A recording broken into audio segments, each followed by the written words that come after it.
Good morning students, welcome here in this video tutorial. As you all of you know that we are discussing our chapter number 1 from your civics. Which chapter? The Indian Constitution. This is your part 2, or you can say that this is your lecture number 2. In my previous video tutorial, we have already discussed about the meaning of the constitution, democracy, monarchy, and I have given some of the examples also, just like example of Nepal, and some of the stories we have also discussed. Okay, and I have also explained about the why does a country need a constitution. Today we will discuss about the Indian Constitution key feature, or what are the key features of the Indian Constitution. Beta, if we talk about the beginning of the 20th century, yes, in which century beginning? Yes, beginning of the 20th century, the Indian national movement had been active in the struggle for independence from British rule for several decades. Yes, you all of you know about the what kind of movements that time. Yes, so Indian national movement, what they had been. Yes, they had been active in the struggle for what? For independence from whom? From British rule for several decades. During the freedom struggle, the nationalists had devoted a great deal of time to imagining and planning what a free India would be like.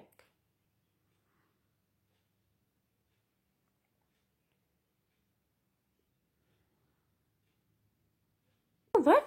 Beta. The long experience of authoritarian rule under the colonial state convinced Indians that free India should be democracy. But they thought that the free India should be just like this, democratic India. Which kind of India that they wanted that time? Yes, democratic India, in which everyone should be treated equally and be allowed to participate in government. Okay, then what remained to be done then was to work out the ways in which a democratic government would be set up in India and the rules that would determine its functioning. So it was done not by only one person, but by a group of around 300 people. Around how much people? Around 300 people, who became members of the Constituent Assembly. Which members? Yes, members of the Constituent Assembly in 1946. When?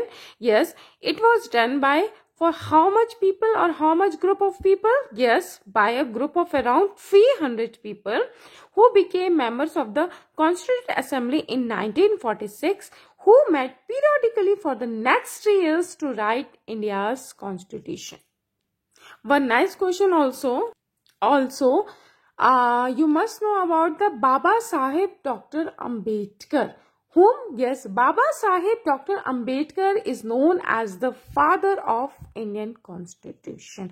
So who is known as the father of the Indian Constitution? Baba Saheb Ambedkar. And Dr. Ambedkar believed that his participation in the Constituent Assembly helped the scheduled caste get some safeguard in the draft constitution. But he also stated that although the laws might exist, but you know what, beta? Scheduled caste still had reason to fear because administration of these laws were in the hands of caste Hindu officers. He therefore urged scheduled caste to join the government as well as the civil service. And if we talk about the members of Constituent Assembly had a huge task before them. The country was made up of several different communities that time, who speak different languages. Yes, belong to different religions and had distinct cultures. Just same as like today at present in India, some of the people, different languages, belong to different religions and distinct culture also. Also, when the constitution was being written, India was going through considerable turmoil. The partition of the country into India and the Pakistan was imminent. Some of the princely states remained undecided about their future, and socio-economic condition of the vast mass of the people appeared dismal. So student, just now try and understand the ways. Okay, just try and understand the ways in which they try to balance these concerns with their commitment to transforming independent India into a strong democratic society. The first one key features of constitution is federalism. Which one? Federalism. Okay, this refers to the existence of more than one level of government in the country. Okay, as all of you know that in India we have government. Okay, which of the there are three levels of government: center, state, and local. Local also, it also defined as panchayati raj and municipal and all. So central government, state government, and local government. So all these three types of government, just three level of government, you can say that which they are: central government, state government, and the local government, which refers as panchayati raj. Okay, and municipal also, local government. Third tier of the government. Okay, and we have already studied this one, panchayati raj, in our previous class also, class 6. Okay, and then what about which thing? The vast number of communities in India mean that a system of government needed to be diverse that did not involve only person sitting in the capital city, New Delhi, and making decisions for everyone. The constitution defined the power of each government. Which thing defines the power of each government? Constitution. So in simple terms, you can say that in India there are three levels of government: center, state, and panchayati raj. Okay, local government. So federalism, it comes under the key feature of constitution. You know, one important thing, it was important to have another level of government in the state so that decision could be made for the particular area. While each state is like India enjoys autonomy in exercising power on certain issue subject of national concern, required that all of these states follow the law of the central government. As all of you know about, the each government have separate chief ministers. Okay, just like if you talk about our state, Uttarakhand, as all of you know that who is the current chief minister of our state? The woman, Tirath Singh Rawat. So according to the government has given the opportunity, or you can say the government has given the authority of each chief minister that solve the issues and problem at a state level. जो आपका state level है, आप वहाँ की जो problem है, you can solve it. Okay, there is no need to come to the central government, because it is very difficult to central government to handle over the all 28 states. And you know, one important thing also, under federalism, the state are not merely agents of the federal government, but draw their authority from the constitution as well. All persons in India are governed by laws and policies made by each of these levels of government. Now the next key feature is parliamentary form of government. Okay, as you know, the different types of government that you have read just about, the consist of representatives who are elected by the people. Even your class 7 book also. Have you remember? We have already discussed about class 7th book. Begin with the story of the Kanta who was standing in line to vote during an election. But she thought that everyone is equal. Election, just like sub election ki line mein, either a rich, either a poor, even. So we have already discussed about the story of Kanta in our previous class 7th. Yes, so why we can say that the Constitution of India guarantees universal adult suffrage for all citizens. Yes, which thing it guarantees? Constitution, universal adult suffrage for all citizens. It means voting. Okay, at the age of 18 and at the above of which age? 18. So everyone has right to vote in election. When they were making the constitution, the members of the Constituent Assembly felt that the freedom struggle had prepared the masses for universal adult suffrage. What they thought? Yes, they thought for universal adult suffrage, and that would help encourage a democratic mindset and break the clutches of traditional caste, class, and gender hierarchies. This means, that the people of India have a different role in electing their representative. So, also, one more important thing, beta, every citizen of the country, yes, I'm talking about the every citizen of the country, irrespective of his, her social background, can also constant in election. And all of you know about the minimum age of voting. Yes, power of ballot box we have already discussed in our previous class also. 18. Which age? 18. And these representatives are accountable to the people also. Okay, now let's come here. The next one is separation of powers. According to the constitution, there are 3 organs of the government. You must know about this one, this topic also. This one is very important, separation of power. So according to the constitution, there are 3 organs of government. How many organs? 3 organs. The number 1 is legislature, and the next one executive, and the third one is judicial. Okay, which are these 3? These 3 are the legislature, the executive, and the judicial. First, we will talk about the executive. Okay, let's start from executive branch. So, executive is smaller group of people. Which group of people in executive comes under? Yes, smaller group of people who are responsible for implementing laws and ruling the government. Okay. Now let's come here about legislative branch. Yes, or the legislature. The legislature refer to our elected representative. So both are clear. The legislature refers to our elected representative. And what about executive? Yes, the executive is smaller group of people who are responsible for implementing laws and ruling the country. And the third one is judicial. The judicial of which you will read more in unit 3 of this book. It refers to the system of court in this country. Later on in chapter 3, or you can say that, in unit 3, we will discuss more deeply about the judicial branch. So first, only judiciary you must know about. It refers to the system of court in this country. Which system in judiciary branch it refers? Yet it refers to the system of court in this country. Then you can say like this also, in order to prevent the misuse of power by one branch of government, the constitution says that each of these organs should exercise different powers. Through this, each organ act as a check and other organs of government. Yes, they can check and other organs of the government, and this ensure the balance of power between all 3. Which balance? Balance of power of all these 3. What do you mean by state? Here also, you must know about the meaning of the state, or you can say that the word state. So, the word state is often used in this chapter.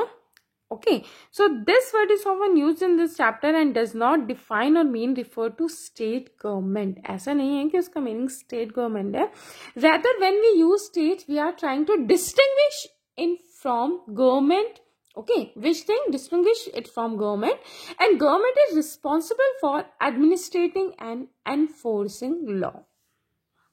Just like you can say that the government can change with elections. The state, on the other hand, refers to a political institution that represent a sovereign people who occupy a definite territory. Or we can say like this also, but I just speak of the state, Indian state, the Nepali state, etc. So the Indian state has a democratic form of government, and the government or the executive. Okay, and it is one of the part of the state. The state refer to the more than just the government and cannot be used interchangeably with it.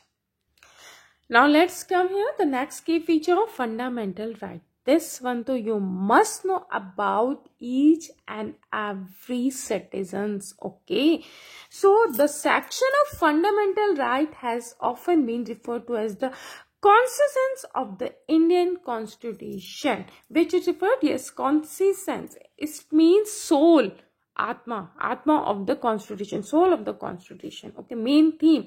So, colonial rule had created a certain suspicion of the state in the mind of the nationalists, and they wanted to ensure that a set of written right. What they wanted? They wanted to wish them to ensure that a set of written rights would guard against the misuse of state power in independent India. उन्होंने कहा जो हमारी आएगी, जो हमारी government होगी, वो अपनी पावर का मिसयूज भी कर सकते हैं. सो दैट्स वाई जो एवरी सिटीजन है उनके रिटन रूल्स होने चाहिए, कुछ रिटन राइट्स होने चाहिए. Okay, so fundamental rights therefore protect citizens against arbitrary and absolute exercise of power by the state. तो हमें एकदम हम कंप्लेन भी कर सकते हैं, हमारी जो राइट्स हैं अगर हमें वो प्रॉपर नहीं मिलते. The constitution does guarantees the rights of individual against a state as well as against other individuals. And but if we talk about the objectives of fundamental right, so various minority communities also express the need for the constitution. You all of you know that, okay? And then includes right that would protect their groups. The constitution therefore also guarantees the right of minorities against the majority. So if we talk about as Dr. Bhimrao Ambedkar, okay, has said about these fundamental rights, their object in twofold. If we talk about the first objective is that every citizen must be in a position to claim those rights. Yes, every and each citizen can be claimed and must be in a position to claim those rights. Secondly, these rights must be binding upon every authority that has got the power to make laws. Yes, then let's come here and talk about the fundamental rights in the Indian Constitution include. The first one, this one is right to equality. You must know about our fundamental rights, which are our fundamental rights. So the first one is right to equality. All persons are equal before the law, यानी कि जो law है, law के सामने जितने भी सब person है वो क्या है, इक्वल है. This means that all person shall be equally protected by the laws of the country. जैसा कि we talk about the child, old age, then baby, male, female, even वो कुछ disease and all people under the law, or you can say that all person are equal before the law.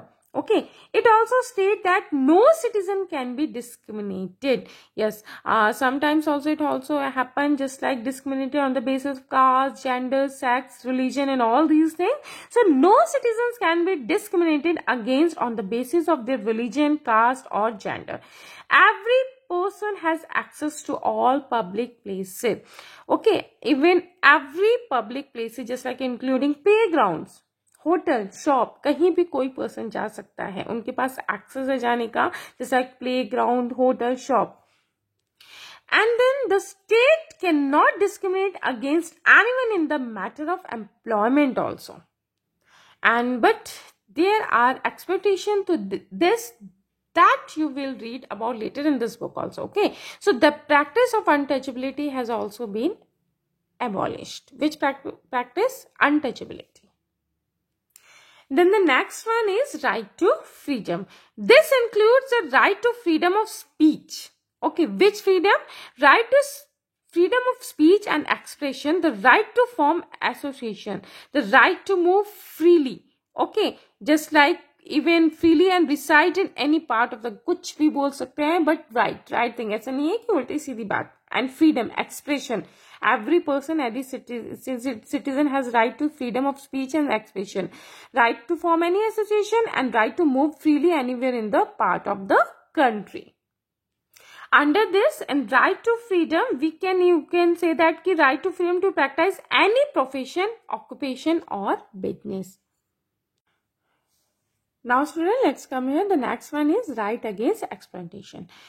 Right against exploitation, the Constitution prohibits human trafficking, forced labor and employment of children under 14 years of age. Sometimes human trafficking नहीं होनी चाहिए. जो आप देखते हैं कि आजकल जैसे घर वगैरह बनती है, बिल्डिंग वगैरह बनती है, वहाँ have you seen some of the children also? वहाँ कुछ some of the children भी work करते हैं. So it should not be under 14 years. Stop child labor. Which thing? Stop child labor. And under stop human trafficking, selling and buying human.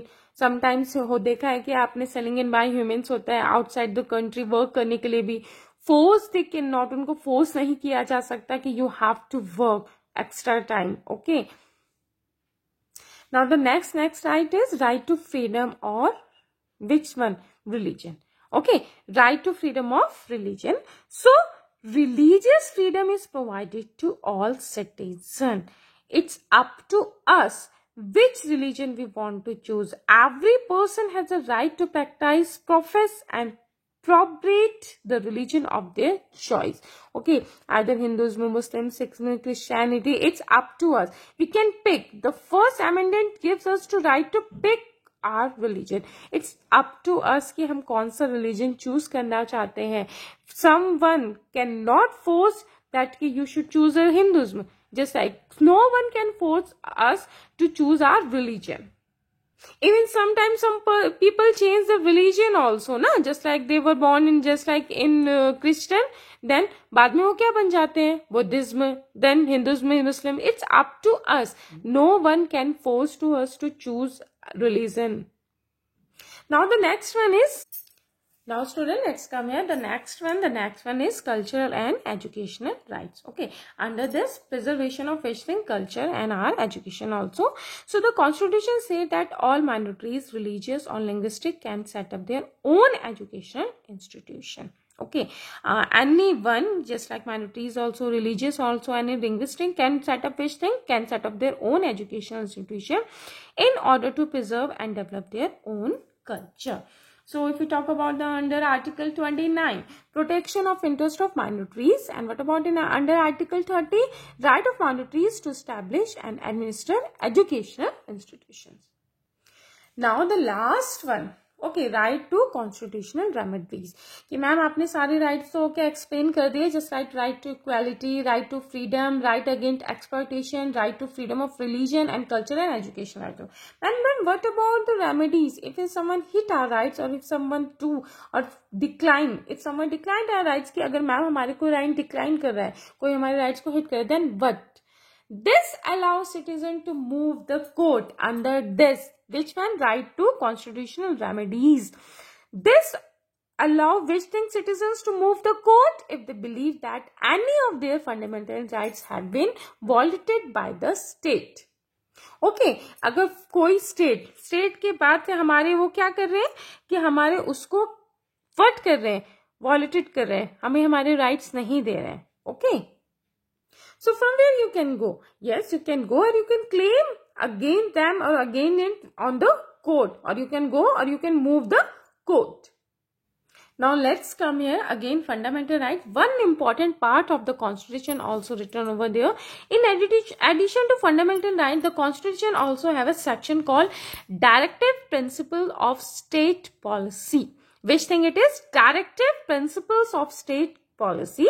So the constitution also has a section, what it called? It called directive principle of state policy. In short, we can say that DPSP.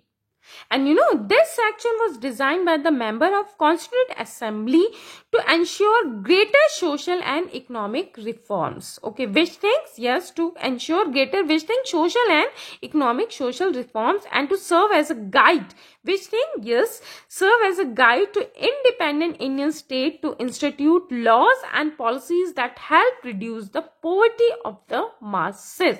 Which thing it reduce? Yes, independent India का हमारा हो जाता है, guide करते हैं हमारे independent India को, तो उसको laws and institute की जो policies है वो help करेगा किस चीज के लिए? Poverty of the masses. Now this is the next one, secularism. Under which topic? Key features of the Indian Constitution. A secular state is one, as you already know that a secular state is one in which the state does not officially promote any one religion as the state religion. कोई भी एक जो state religion है वो दूसरे को promote नहीं करेगा कि ये आपका स्टेट रिलीजन है. In the Indian case secularism involves both separation and intervention when needed in religious matter. So over here, state, you can say like this, only India state. You cannot say like this, just like Maharashtra state, uska alag religion hai. Just like Bihar state, uska alag religion hai. Just like which thing, Uttarakhand state, uska alag religion. No, you cannot say like this. It means a secular state in which the state does not offer any religion, the state religion ko promote nahi karega. So India will not tell you this is the official religion of any state. Okay, it's up to you. You can choose any religion and you can follow any religion. But if we talk about the secularism, okay, it should not, or it does not, sorry, not should not, the state does not officially promote any one religion as the state religion. And we will try to respect all the religions in our country, India. So student, now that's it for today. Thank you all of you. Have a nice day ahead.